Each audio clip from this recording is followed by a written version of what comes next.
काट्ने छ लिइहाल्छ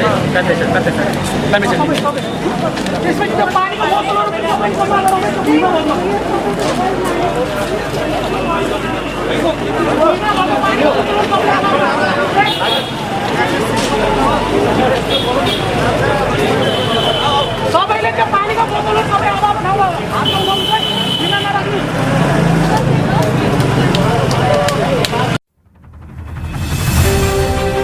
Preview.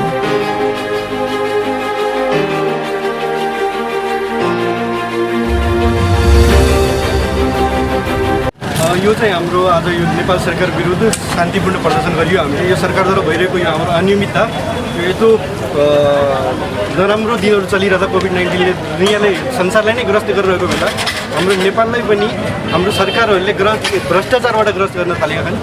यो एकीतिर 10 अर्ब खर्च भयो भन्छन्, एकतिर त्यहाँकै प्रतिनिधिहरूले 80 करोडको चाहिँ हामीले राहत बाँड्यौँ भन्छन् होइन, 9 अर्ब 20 करोड चाहिँ कता गयो?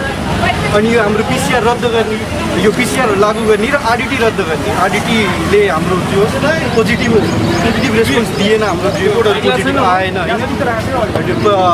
आरडिटीलाई चाहिँ रद्द गरेर हाम्रो खर्च जुन भयो पारदर्शी गरियोस्, सबैले बुझ्नुपर्ने राइट टु इन्फर्मेसन छ हामीसँग।